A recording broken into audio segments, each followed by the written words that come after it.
Hello everybody, we're going to deconstruct the studio sound of Stevie Vaughan's take on Little Wing by Jimi Hendrix. If you have any questions, write them down below here. I hope you have fun and you find some inspiration to create your own sounds with your DAW.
Okay, now I'm going to show you how I did create the sound.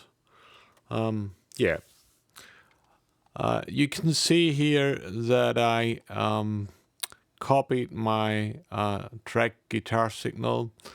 The reason for that is that I tracked late at night and I was not able to pick up my guitar speaker with a microphone, so I decided to do a compromise, and I did use some impulse responses of Marshall speakers, of old Marshall speakers. So you can see I decided for two different microphones. Very cool impulse responses. I love them. So some EQ to get some more high frequency sparkle. That's, you can do that up to taste, or if you A/B with original. So that's it. I use some tape simulation in front of that. Would be logical to use it behind the impulse response of the speaker, but to me it sounded best like this. Very cool. Okay, let's listen to the dry guitar sound.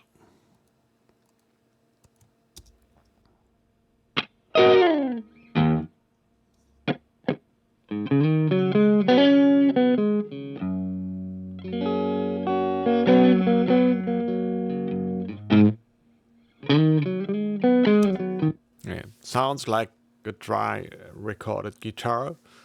Very cool. But if you use speaker impulse responses, you will miss one thing. You will miss the dynamic part of the speaker. Because it moves. It changes, moves back and forth.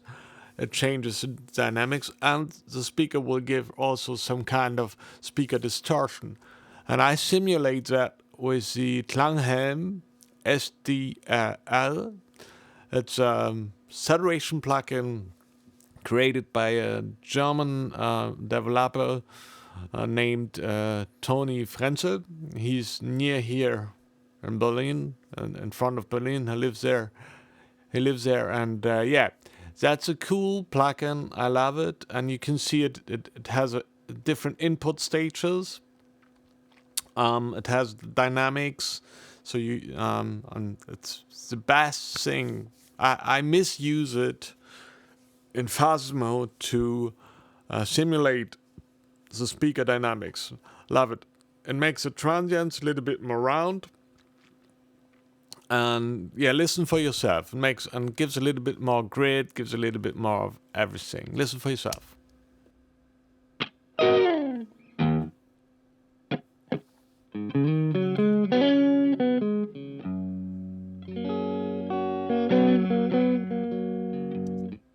I like it. Yeah, it gives a little bit dirt, makes it a little bit lesser digital. Very cool. Yeah, would love to have something like that in hardware. Now we come to the effects, buses. So the first bus you can see is here is my main. I named that main reverb. Yeah, we switch it on, and you can see I use some EQ and the reverb send. After that, I did use some sample delay because the pre-delay was too short, and then I use the UAD EMT 250, great plugin, love it. And after that, in the reverb return signal, I did use a compressor with a longer tag and a very small release. That's because I want to come up the tail of the reverb, not the beginning of the reverb. I want to hear more tail. Love it like this. Very great thing. Listen for yourself.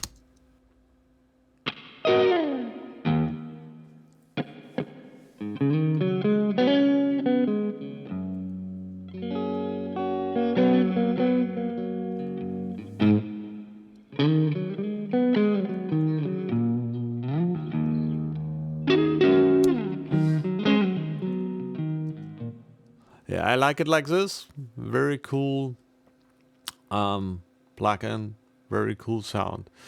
Okay, so the reverbs, yeah, they make for me the deep part, yeah. But we also want to have a wide part, so I say, yeah, I don't know if that's the right English word, a ribbon between the speakers. And for that, I love to use delay. So I used also some EQ in front of the delay. Yeah, you can see that just to taste. Yeah, I used for left and right. It's a Logic stereo delay, very small numbers, and you can see that I dialed in some feedback and some crossfeed. Very cool plugin. Use it very often. One of the better ones in Logic. Very cool. And in the delay return, I use from Nomad Factory out of the Blue Tubes bundle the stereo widening, so that makes it super wide. I love it. Listen for yourself.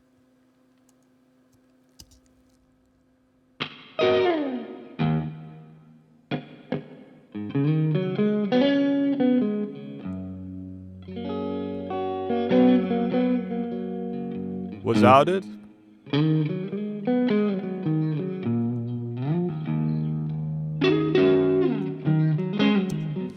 I like it that way. It makes it wide, makes it open, makes it more like a real space. Yeah, it's a compromise, so we don't have many different amps like Stevie Vaughan, which we record at the same time. So it's a cool compromise to get a wider image, to get a wider sound. I love it. So next one is the it's a chorus, just to fattening to make it a little bit more interesting, a little bit more live. The signal, and it's also from the Nomad Factory Blue Tubes bundle. It's an old bundle, but don't miss it. It's a very cool chorus. I like it. Very cool. Listen to it. I will switch it on and off. Listen for yourself.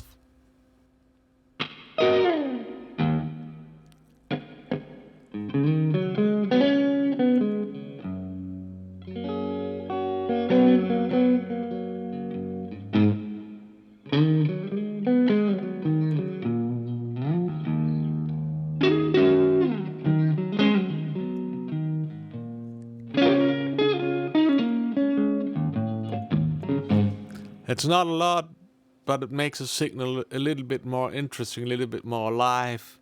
Yeah, it begins to move. I like that very, very much. So last one is just explains it itself. It's Logic Stereo Spread plugin, and I wanted to have some more stereo spread as well as I wanted to have that the highs a little bit more stereo spread, and I wanted also to have a little bit more dry signal of the rest of it. So I decided to use that. I switched that on and off as well.